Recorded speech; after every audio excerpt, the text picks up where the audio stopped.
Boa noite a todos, bem-vindos ao nosso webinar Direito da Moda, como enfrentar novos desafios. Trata-se de um webinar promovido pelo Instituto Presbiteriano Mackenzie, Universidade Presbiteriana Mackenzie, e o objetivo da gente é estar discutindo um tema que foi bastante afetado, como todos os outros setores da economia, pelo momento em que vivemos, que é a pandemia aí do coronavírus. Isso nos fez pensar uma série de processos e procedimentos, estruturas, relação de consumo, e o direito da moda, como ele permeia uma série de outros setores, se tornou relevante, né, uma discussão sobre o impacto, né, que esses novos desafios vão ter para a redefinição desse tema. Hoje eu tenho o prazer aqui de ter comigo, compartilhando esse evento, os professores da nossa casa, da Universidade Presbiteriana Mackenzie, do curso de Direito da Moda, para discutir com a gente esse tema. Temos a professora Renata Domingues Balbino Munhoz Soares, que é a coordenadora do curso, né? Ela é advogada, professora e coordenadora aqui da nossa pós em Direito da Moda. Ela é doutora em Direito Político e Econômico, aqui pela Universidade Presbiteriana Mackenzie, especialista em Fashion Law pelo Milano Fashion Institute, na Itália, coordenadora do grupo de estudos Fashion Law e coordenadora do livro Fashion Law, Direito da Moda, que eu acredito que muitos de vocês já devem ter visto aí pelas livrarias. Vamos ter também conosco, para discutir esse tema, a professora Ana Lúcia Pinto da Silva, professora da Economia aqui da Universidade Presbiteriana Mackenzie, da FAAP, e colaboradora da Escola de Direito da Fundação Getúlio Vargas. Ela é doutora em Economia pela Escola de Economia de São Paulo, coordena o projeto de pesquisa Economia da Moda, Estratégia Competitiva, Inovações e Organização da Cadeia Produtiva do Setor. Professor Roberto de Palma Barraco, mestre e doutorando em Direito pela Universidade de São Paulo, LLM pela Universidade de Oregon, e extensões em Gestão e Marketing do Entretenimento pela UCLA, e em Negócios do Esporte pela FIA. Tem certificado em Mediação pela Universidade de Oregon e em Propriedade Intelectual pela Academia da Organização Mundial da Propriedade Intelectual. É árbitro e mediador da Corte Arbitral de Arte, membro do Conselho Editorial da Law in Sport e tem uma experiência profissional em gestão de conflitos e prevenção de crises, que é o tema que também Roberto trabalha conosco aqui na nossa pós. É um grande prazer de estar compartilhando esse momento com os colegas e estou aqui para aprender. Uma coisa que eu consegui identificar junto, né, com a Renata ao longo desse tempo da existência do curso é que a moda tem uma série de nuances, né? Ela perpassa direito do trabalho, ambiental, propriedade intelectual, além de aspectos econômicos, além de questões que são próprias do setor. E eu acho que hoje a gente vai ter a oportunidade de estar vislumbrando todas essas nuances que esse tema pode trazer. Espero que seja do interesse de vocês. Passo a palavra agora para a nossa coordenadora, Renata Domingues, para que ela possa aí estar conduzindo os trabalhos. E obrigada mais uma vez pela presença de todos. Muito obrigada, Maria. Boa noite a todos. Eu queria inicialmente dizer que o nosso webinar vai possibilitar uma interação e que todos que estão nos assistindo podem fazer perguntas, mas essas perguntas serão ao final.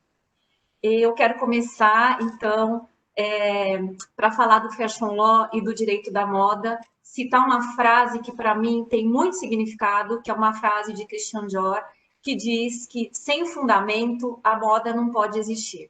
E eu queria dizer que, sem fundamento, o direito da moda não pode existir. E é isso que nós pretendemos fazer aqui essa noite, é mostrar para vocês que estão nos assistindo esses fundamentos. Claro que nós não podemos esgotar um tema que é tão relevante, que é tão extenso, mas nós escolhemos pincelar esse tema por alguns aspectos que nesse período se destacam, né, que são aspectos do mundo pós-pandemia, né, a moda e a economia, a moda, a raça e cultura, a moda, a gestão de riscos, a prevenção de conflitos. Então, eu queria começar conceituando um pouco o Fashion Law para aqueles que ainda não entraram, né, tão profundamente nesse tema, e aqueles que já entraram, vamos já rever isso e pensar como é que o Fashion Law pode daqui para frente vir para ficar, né?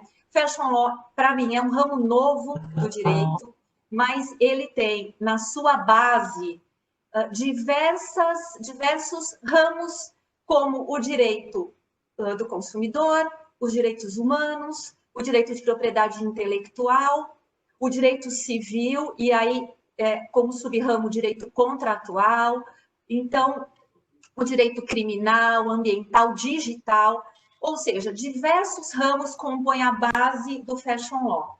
Mas não é só isso. Por que ele é um novo ramo? Porque, além dessa base, ele precisa de peculiaridades, especificidades da indústria da moda. A moda, ela coloca no mercado e ela é um produto criativo e manufatureiro, né? Então, para que a gente possa entender o Fashion Law, eu gosto sempre de imaginar, e queria que vocês imaginassem comigo, uma cadeia que é extensa, mas que no seu início é composta de uma cadeia criativa, já que é um produto também criativo e não só manufatureiro. Nessa cadeia criativa, nós temos no início dela designers, estilistas que vão pensar nessa criação, e depois, a partir desse momento, ela entra numa cadeia produtiva, que é muito extensa. Nessa cadeia produtiva da indústria da moda, nós vamos ter desde a matéria-prima, depois a sua fabricação, produção, a importação, a distribuição, a comercialização, até chegar no seu final, que é o mercado de consumo. Esse produto é posto no mercado de consumo. E acredito que também não para por aí, porque hoje há uma relevância enorme em pensarmos no pós-consumo.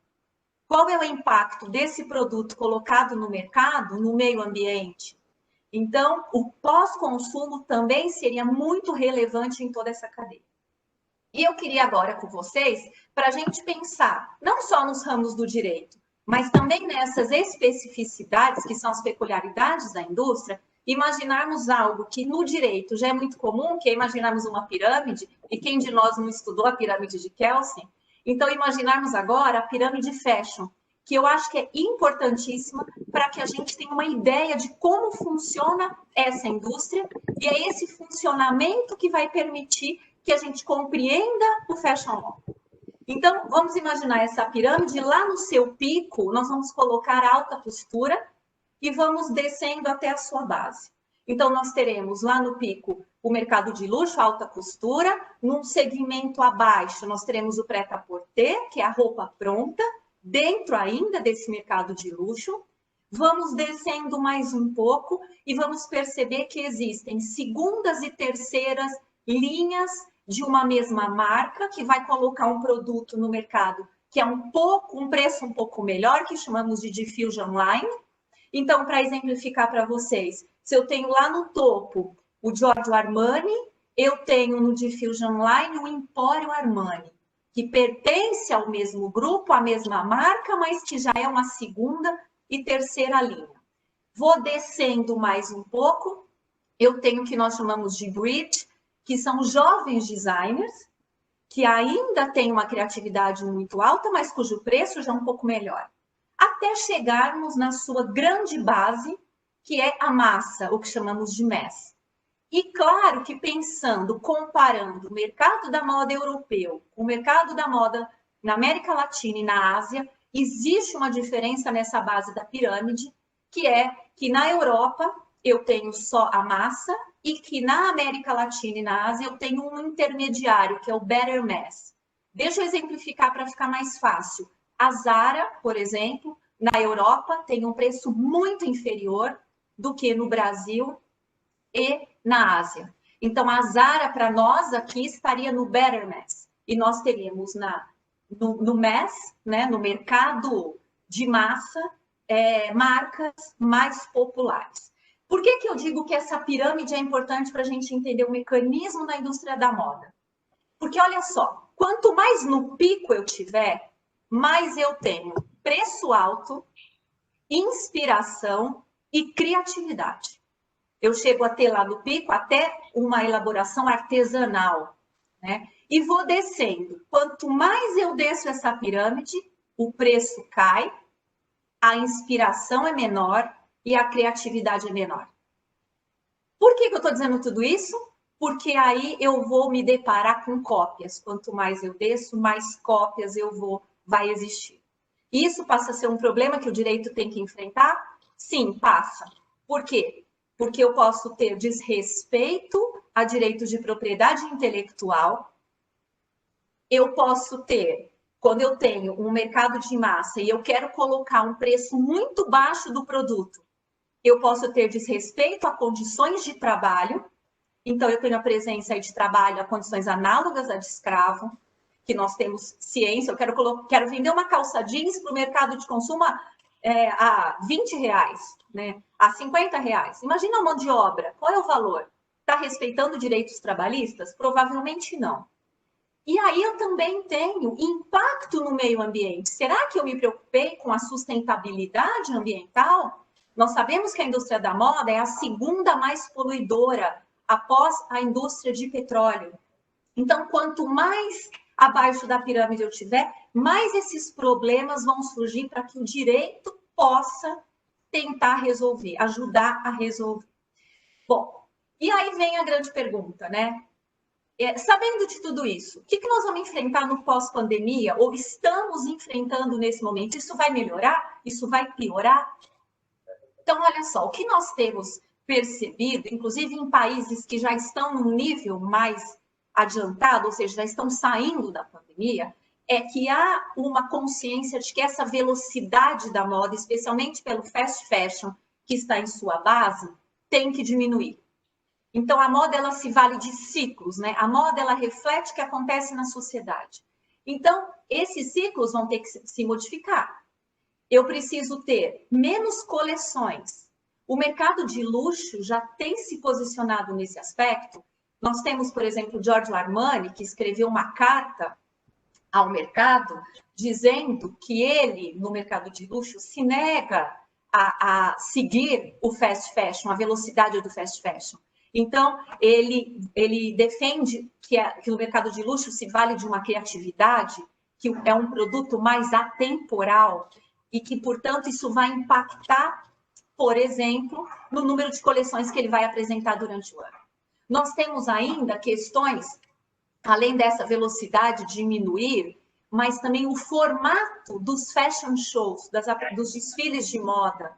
Nós temos agora, nas próximas semanas, de 14 a 17 de julho, a Itália vai realizar o primeiro Milano Digital Fashion Week, ou seja, vai ser tudo digital, em consonância com o que a Itália já fez no mês de fevereiro, com a Câmara Italiana de Moda, que foi denominado de China We Are With You, que também foi um evento digital. Então, isso mostra como é possível alterar o formato dessa comunicação com esse mercado, com essa cadeia da indústria da moda. Além disso, o que mais que a gente pode identificar nesse pós-pandemia? Por exemplo, a inovação, o fomento à inovação. Aqui no Brasil, nós já vimos notícias de diversas marcas e a própria indústria desenvolvendo tecidos tecnológicos, tecidos antibactericidas, antivirais, no sentido de até combater o coronavírus. Então, uma preocupação nesse sentido com a inovação, com a saúde e até com a transformação, para muitos nessa indústria, a transformação na produção.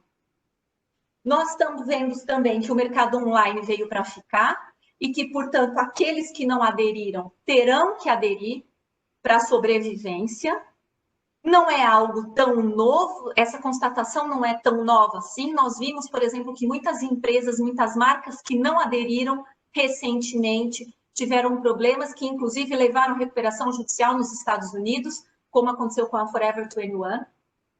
Então, é um mercado importante que as empresas vão ter que voltar a sua estrutura para atender.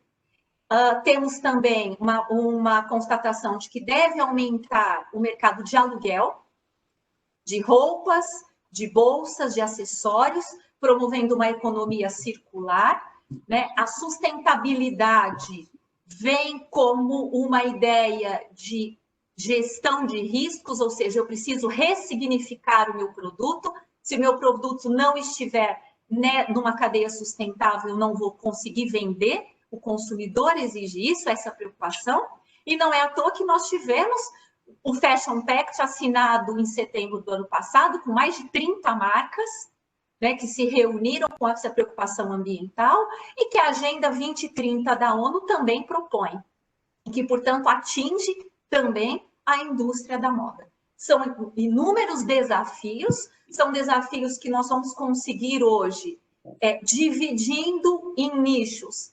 Conversar com a professora Ana a respeito do aspecto econômico,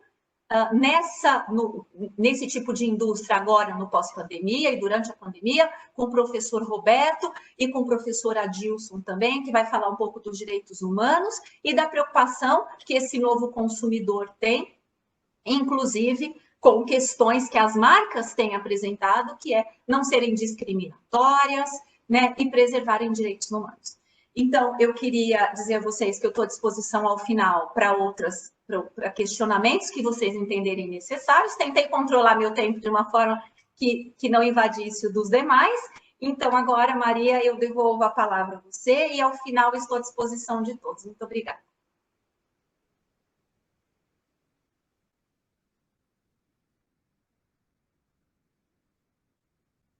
A forma como... Opa!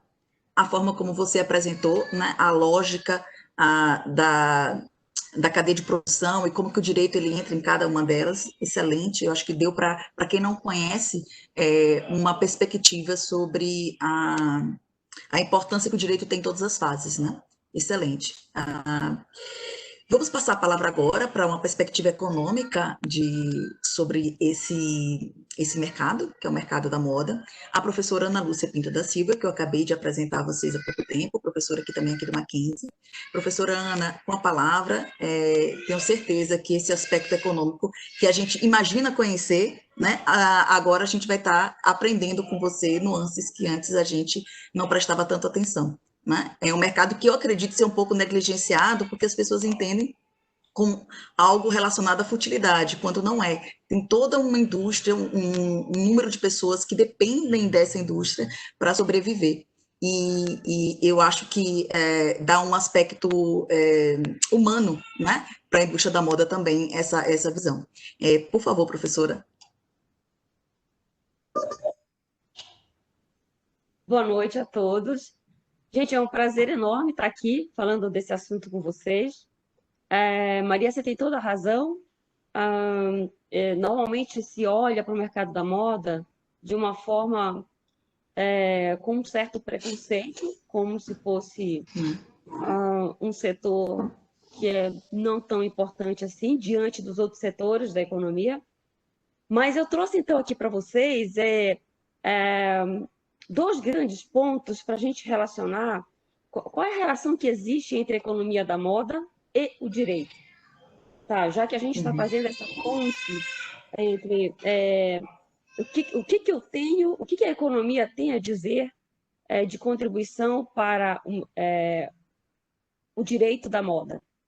Então, dois pontos importantes, e vamos começar pelo primeiro ponto, que é a importância econômica do setor.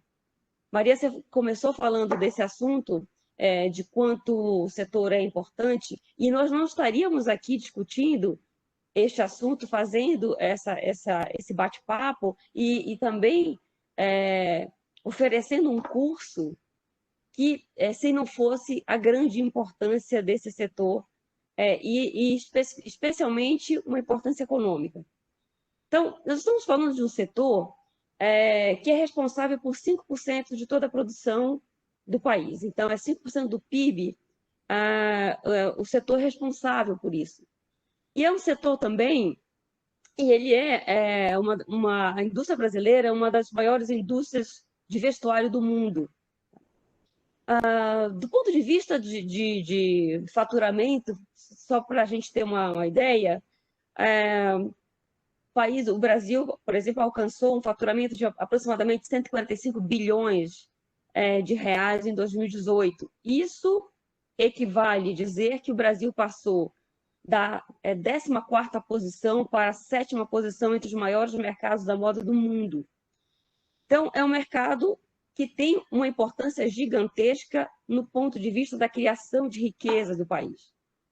Bom, então, mas do ponto de vista, ainda do ponto de vista econômico, é um setor que emprega aproximadamente 8 milhões de pessoas, empregos formais, quando a gente considera empregos diretos e indiretos. Isso, na verdade, corresponde a aproximadamente 16,4% de todo emprego gerado no país.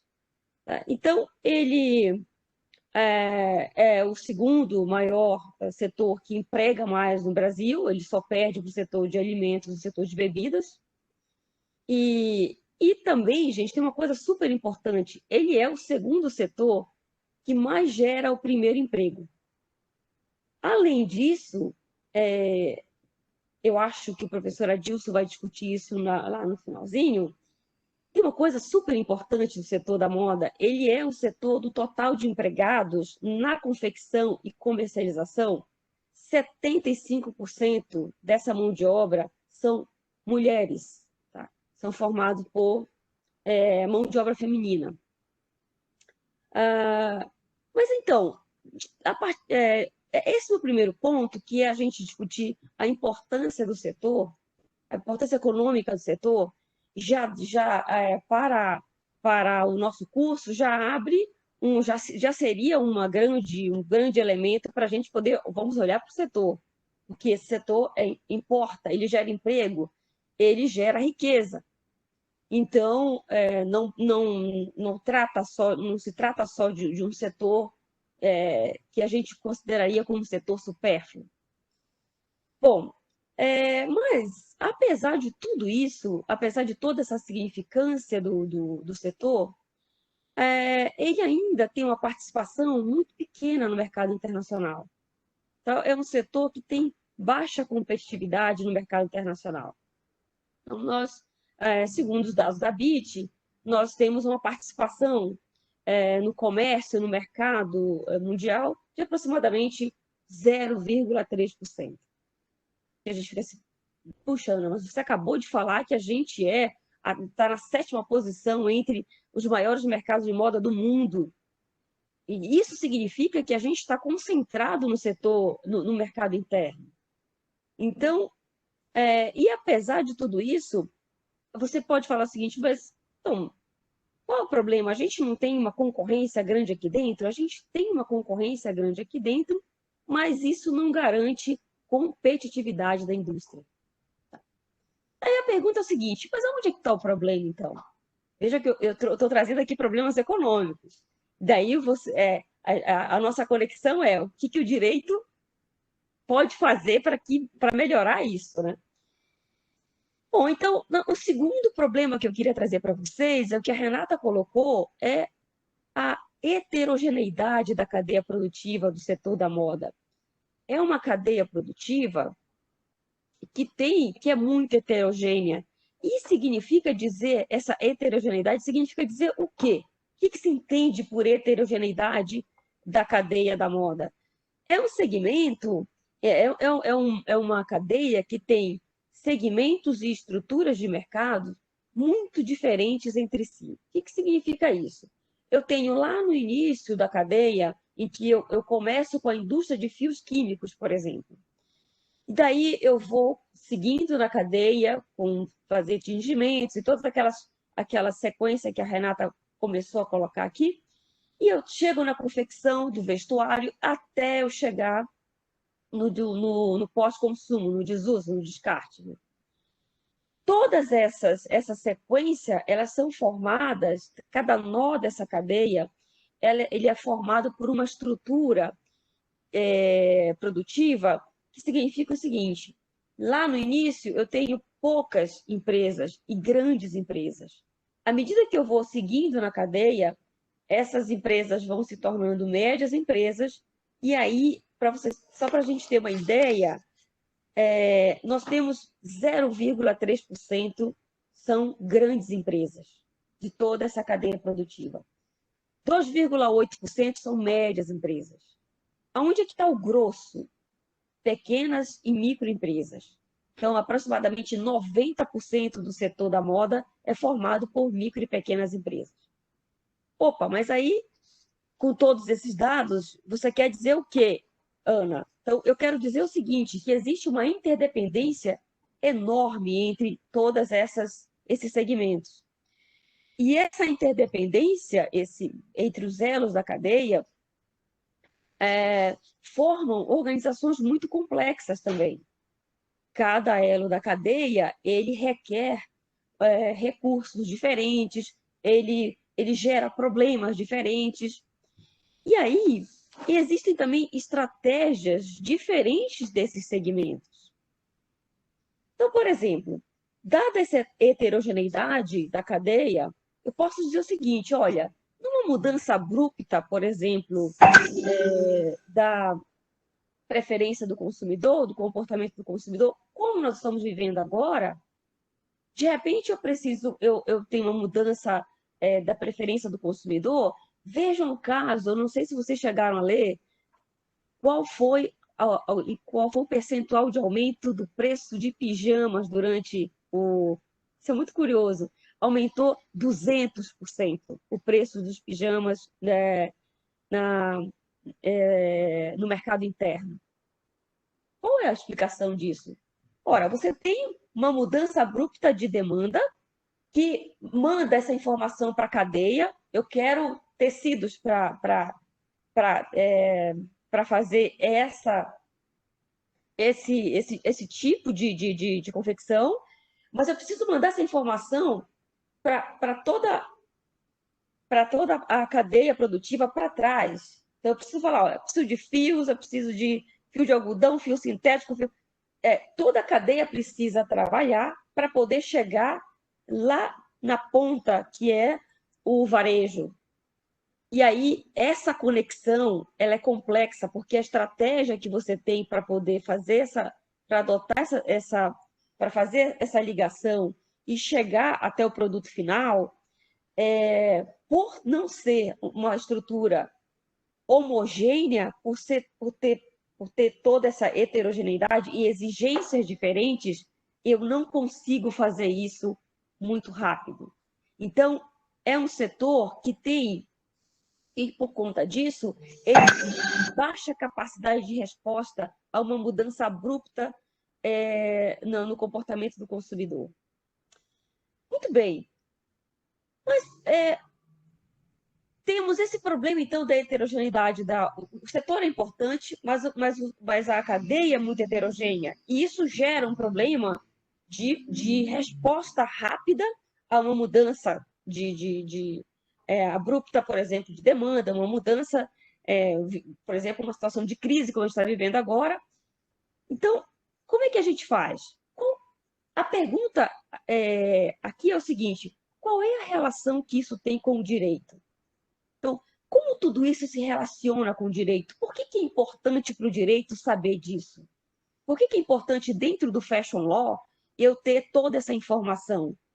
Porque nós precisamos conhecer as distorções que existem dentro desse setor para que o direito, por meio de regras e leis, possa conseguir fazer com que você tenha fazer políticas, ou então sugestões, ou sei lá, ou mesmo eu não quero me envolver muito no setor do direito, porque eu estou falando o nome da economia, né? Então vai que eu digo alguma besteira, então eu não quero dizer isso. Mas os problemas econômicos são mandados para o direito. Faça aí as regras, as regulamentações e façam as leis para que esse mercado possa fluir de maneira mais eficiente. Aonde estão os entraves? O que precisa ser feito? Do ponto de vista econômico, o que a gente pode fazer? Nós podemos melhorar câmbio, melhorar crédito, acesso ao crédito, melhorar questões fiscais, mas do ponto de vista do direito, nós temos dois importantes problemas que a ABIT coloca como um dos principais para os entraves desse setor, que é as regulamentações, né, que é parte da regulação de mercado, e segurança jurídica.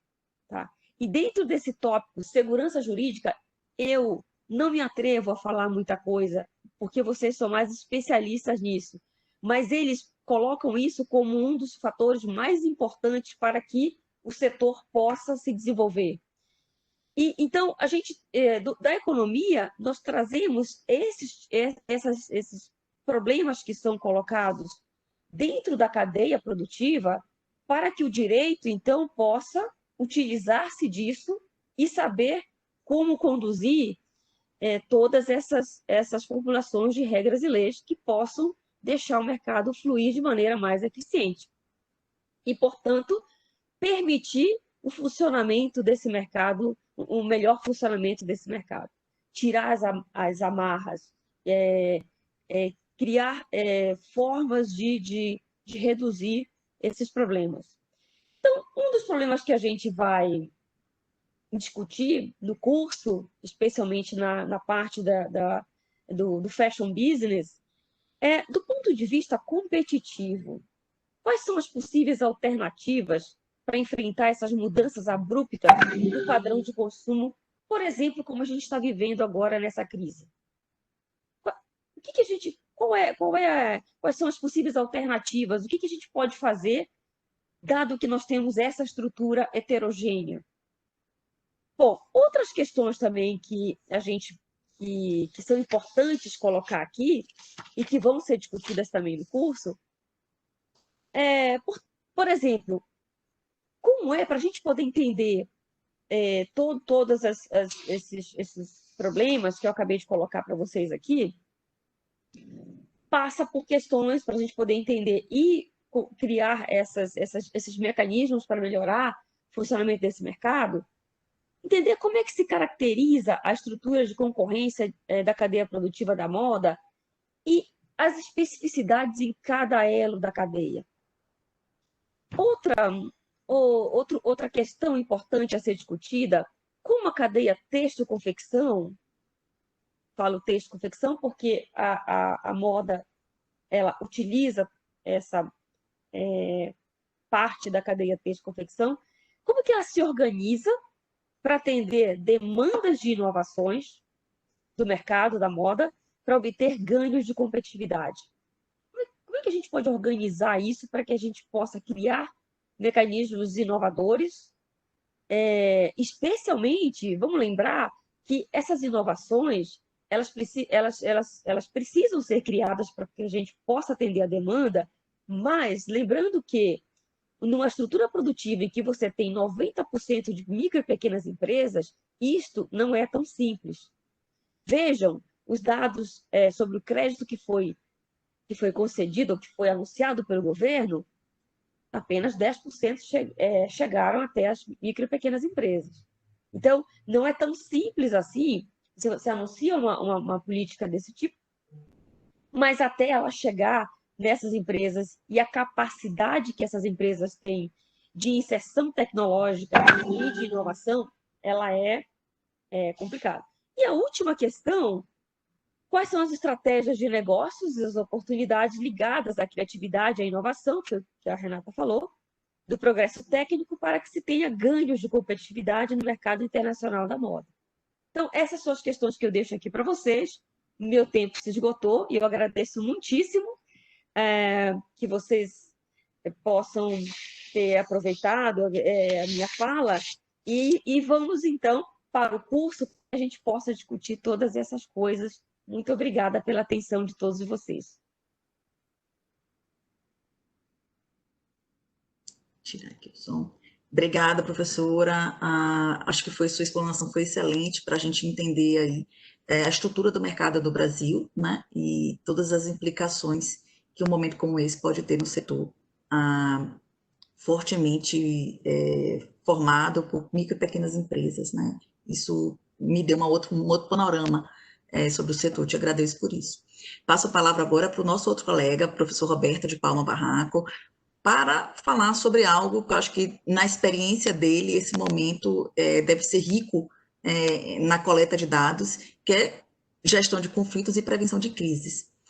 Roberto, qual tem sido a sua visão a partir de tudo isso que a gente tem vivenciado e o que é que você acha que essa crise que a gente está tendo que lidar vai trazer para o universo da moda? Obrigado, professora. muito interessante esse momento, porque ele acaba sendo uma oportunidade de mudança de cultura.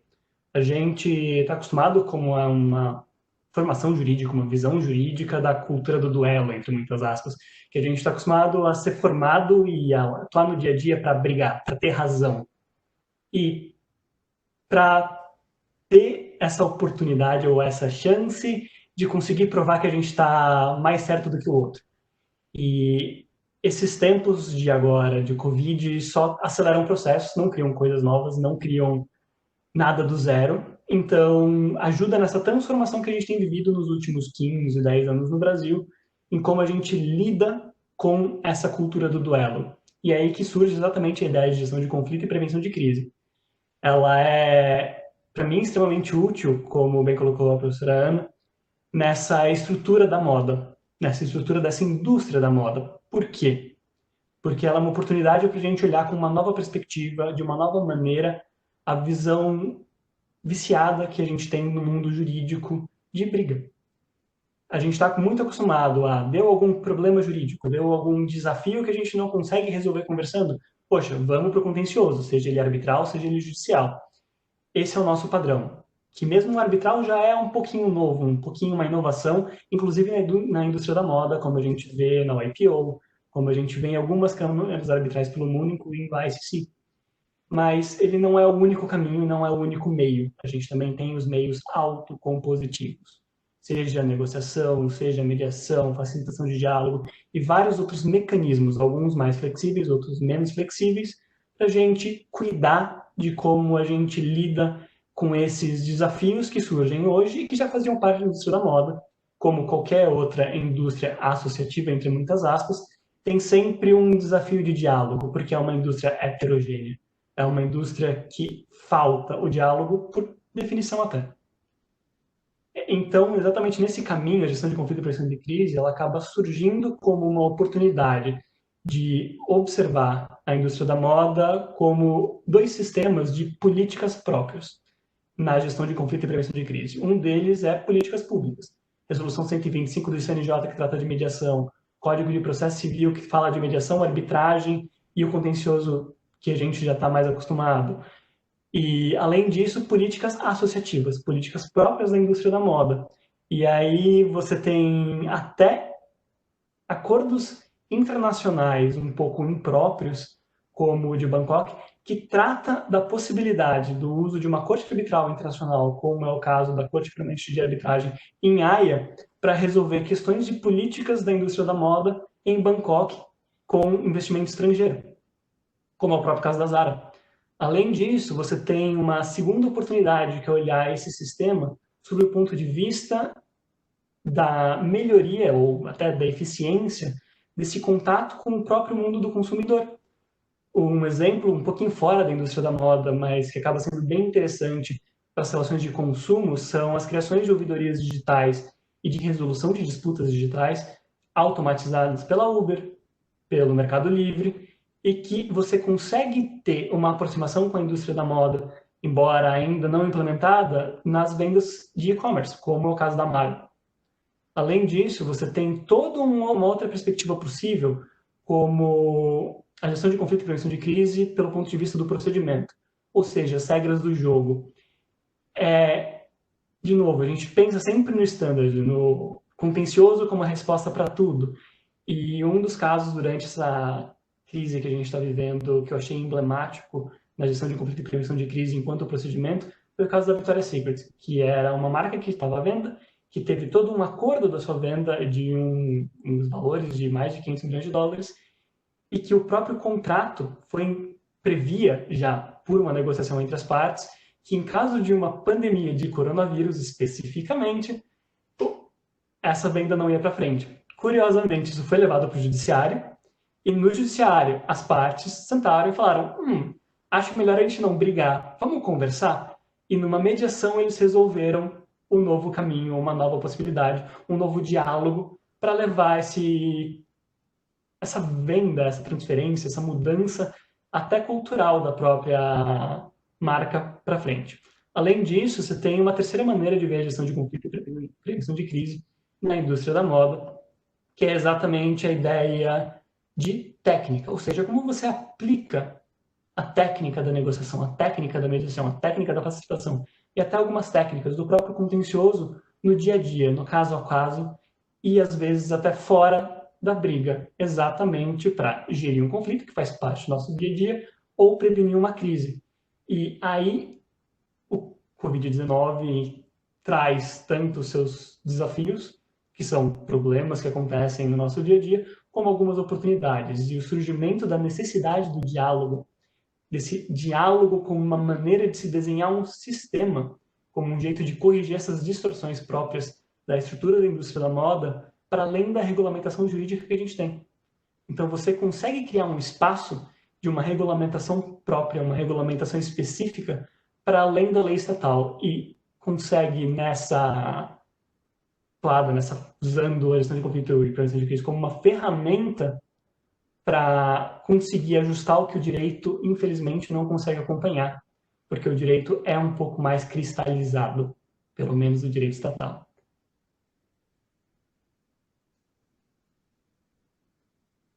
Aqui. Obrigada, Roberto. Olha, eu confesso que eu não sabia, fiquei curiosa para saber desse contrato da Victoria's Secret. Como que mente foi essa que viu que ninguém viu, né? É bem interessante. Fiquei aqui com essa pulguinha atrás da orelha para descobrir como é que esse contrato, essa cláusula específica, né?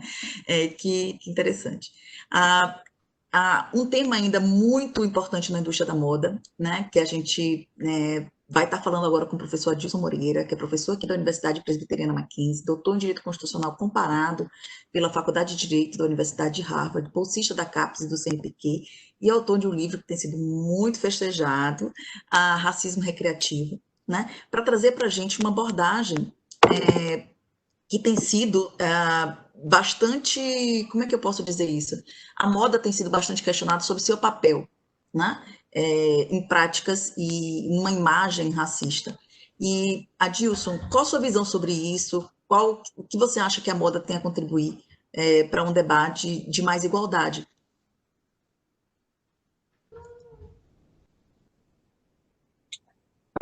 Boa noite, caríssimos e caríssimas colegas. É um prazer estar aqui e é um prazer poder responder essa pergunta que definitivamente é muito interessante.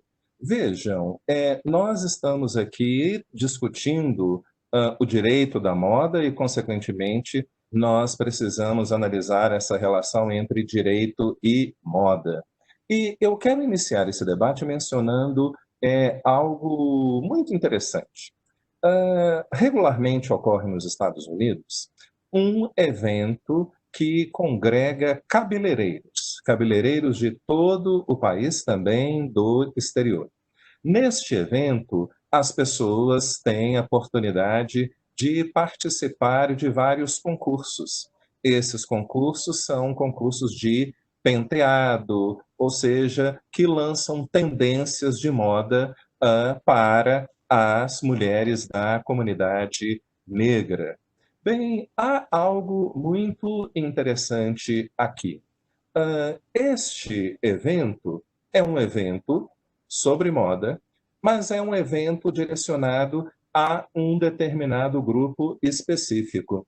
E esse grupo parte do pressuposto que a moda pode ser um instrumento importante de afirmação cultural, também de luta por melhores condições de vida e também um meio de luta contra estereótipos negativos que afetam grupos minoritários. Vejam, nós podemos definir a moda a partir de diferentes perspectivas. Nós podemos pensar a moda como uma indústria como outra qualquer e como tal está regulada por normas jurídicas das mais variadas natureza. Nós também podemos pensar a moda como um estilo de se vestir, um estilo de se apresentar socialmente, como o caso dessas mulheres negras norte-americanas. Mas a moda também é uma forma de um hábito cultural. A moda determina o que vestir, em que momento vestir, A moda é um tipo de apresentação do indivíduo para a sociedade. Então, a moda é uma forma a partir da qual eu me apresento, é uma forma a partir da qual eu sou julgado, é um meio a partir do qual eu também crio vínculos com pessoas que pertencem ao meu grupo. No caso das mulheres negras, ao meu grupo racial, também no caso, por exemplo, de pessoas que consomem Chanel, Dior, também para afirmar o meu status social. No caso que eu mencionei, a moda está sempre sendo pensada como uma forma de identidade cultural. E isso não apenas em relação às pessoas negras da comunidade norte-americana, mas também isso sempre ocorreu em toda a história da sociedade. Não é? A moda, desde o início, desde o mundo antigo até hoje, tem sido pensada como uma forma das pessoas se apresentarem socialmente. Portanto, nós não podemos dissociar as discussões relacionadas com o direito da moda com o problema da cultura e do entorno cultural. E veja, professora Maria, eu acho que é muito relevante nós pensarmos a questão da moda a partir de um tema que tem sido bastante discutido. Muitas casas importantes, como Maison Dior, etc., já foram questionadas sobre a prática da apropriação cultural. E isso significa o quê?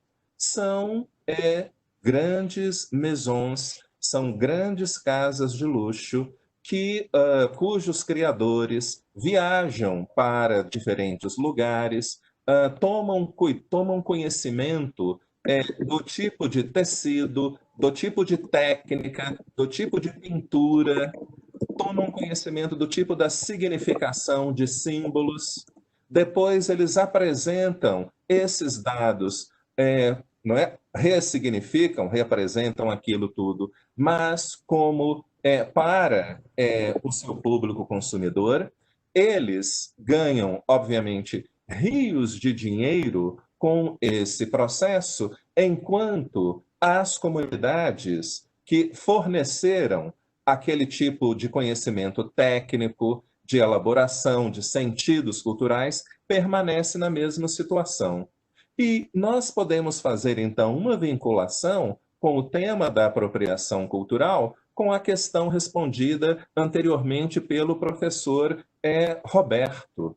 Não é como nós vamos pensar o problema da moda dentro dessa crise atual do coronavírus. O que essa crise demonstrou, não é? Ou melhor dizendo, o que essa crise deixou de forma ainda mais exacerbada? Exatamente o problema das disparidades entre diferentes grupos sociais, entre diferentes grupos raciais. Então, o que teria acontecido se, por exemplo, os vários criadores de modas, etc., tivessem uma preocupação também com a emancipação, com a sustentabilidade dessas comunidades que eles frequentam, para tomar conhecimento de técnicas de produção de tecido, milenares, etc., e que depois vão ser patenteadas, etc. Então, se houvesse uma discussão sobre se houvesse um maior nível de conscientização, na situação que nós estamos vivendo agora, essas comunidades estariam mais protegidas.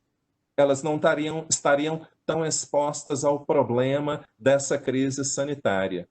Então, como tudo que existe na nossa vida social, a moda, o direito da moda, não pode ser pensado, fora do contexto cultural, do contexto político e da maneira como os diferentes grupos, das relações de poder que existem entre os diversos grupos, são construídas e reproduzidas.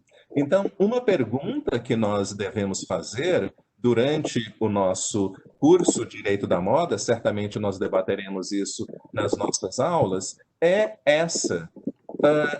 Como nós podemos, qual é o papel da indústria da moda na proteção da sustentabilidade? Qual é o papel da indústria da moda na promoção da emancipação de grupos minoritários? É isso.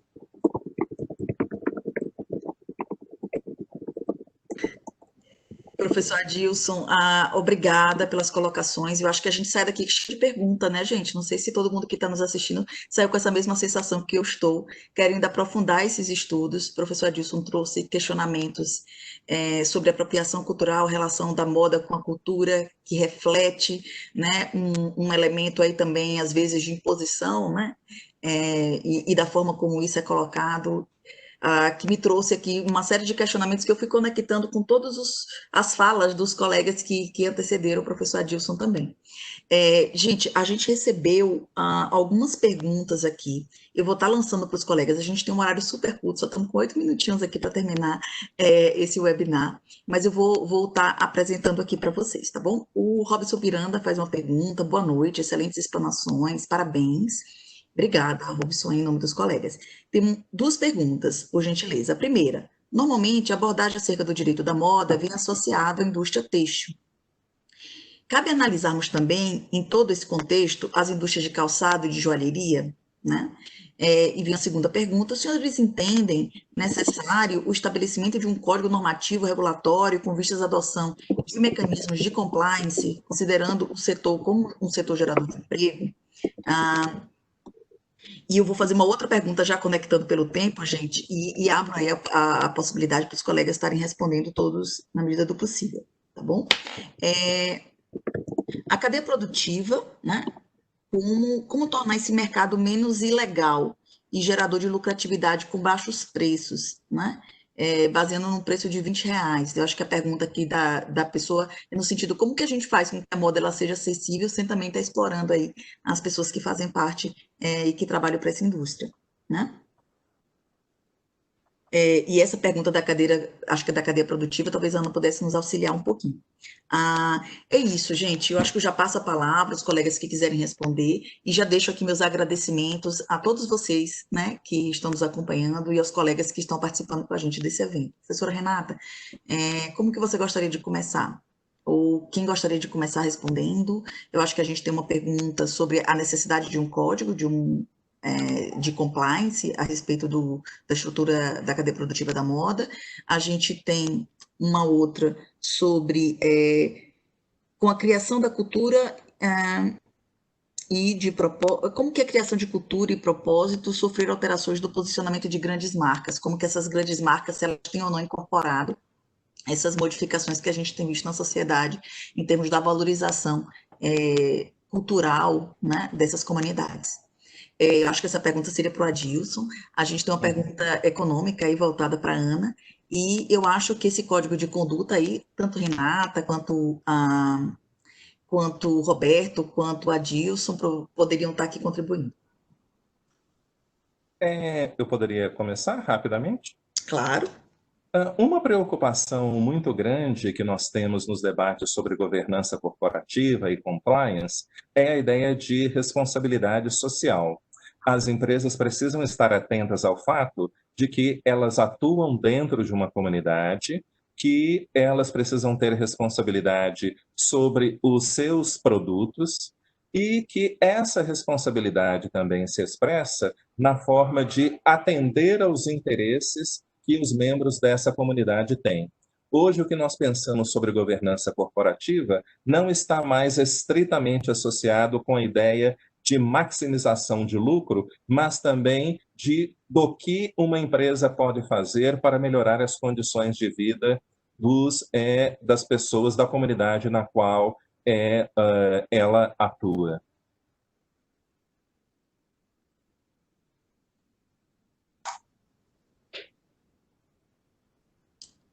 Vou aproveitar e vou complementar.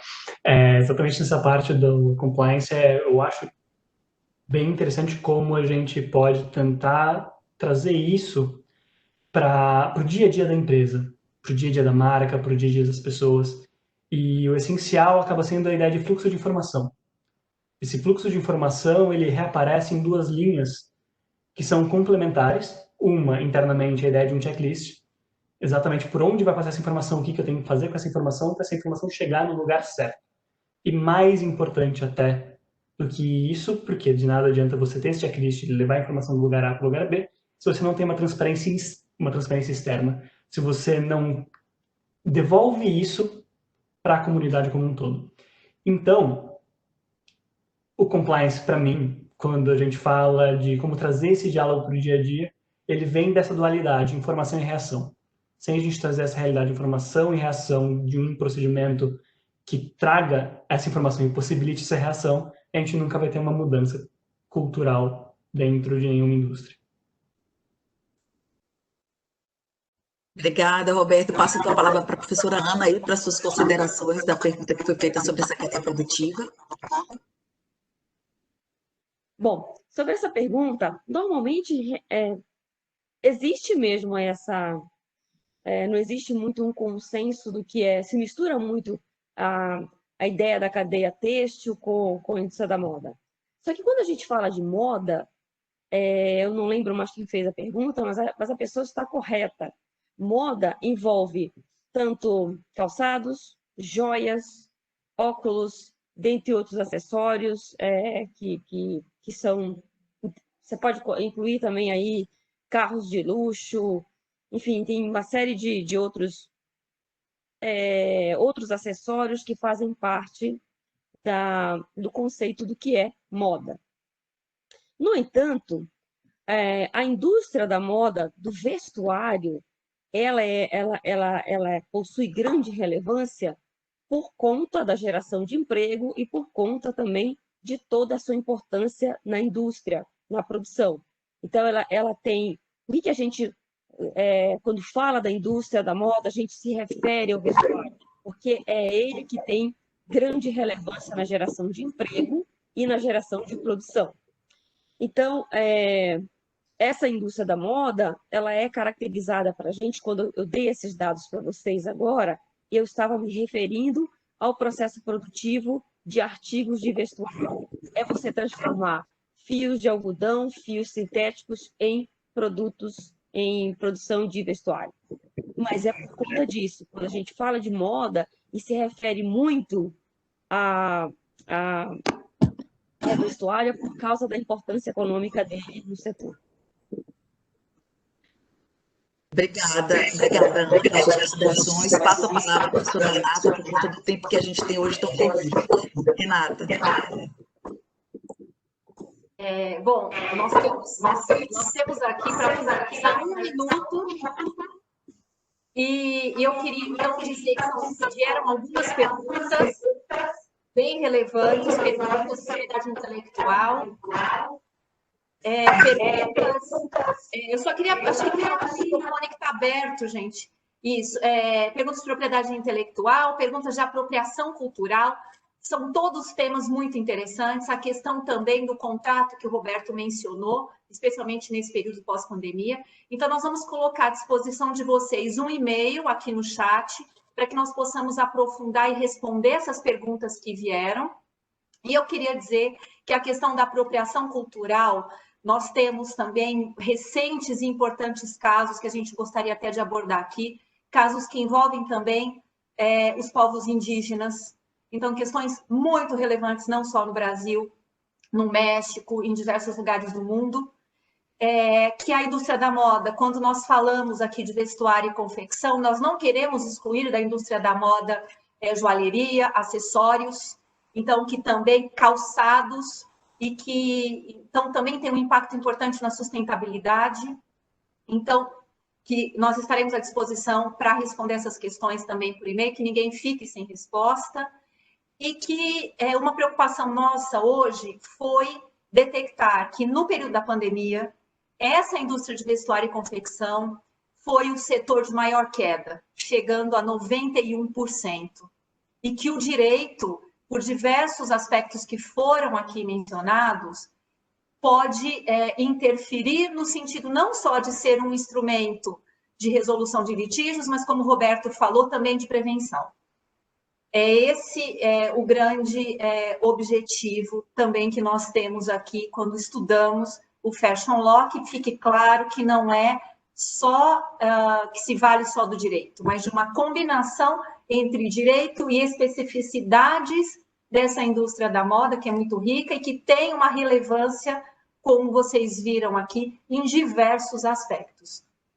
Então, eu passo a palavra à professora Maria para o encerramento e coloco à disposição de vocês esse e-mail para que a gente possa não deixar ninguém sem resposta. Muito obrigada a todos. Obrigada, professora Renata, meus agradecimentos não só pela organização do evento e toda a disponibilidade de estar trazendo temas relevantes sobre a indústria da moda, numa perspectiva que eu acho que é multidisciplinar, né? Na escolha de todas as pessoas que você trouxe aqui para estar conversando com a gente hoje. Queria agradecer ao professor Adilson, à professora Ana Lúcia, ao professor Roberto pela participação. Eu queria agradecer, sobretudo, aos nossos colegas que estão aqui nos assistindo. Acho que a gente teve quase 80 pessoas compartilhando esse momento com a gente. Muitas perguntas ficam, e fica aí o convite para vocês, caso vocês queiram continuar esse debate. E se alguém tiver alguma dúvida, como a Renata mesmo disse, envie um e-mail para a gente, né? A Renata deixou aqui um e-mail à disposição. E se vocês se interessaram em discutir esse tema conosco sobre a indústria da moda, eu peço que convidem também, que entrem na nossa página do Mackenzie, onde tem um pouquinho do assunto que a gente trata hoje, e também a lista das matérias que, se você se interessar pelo curso, você pode já ter uma palhinha. Obrigada mais uma vez, obrigada pelo apoio, né? A Fábia, que está aqui, a Jéssica, muito obrigada a todos. E um grande beijo, a gente espera revê-los em breve lá na nossa Universidade Presbiteriana Mackenzie. Boa noite a todos.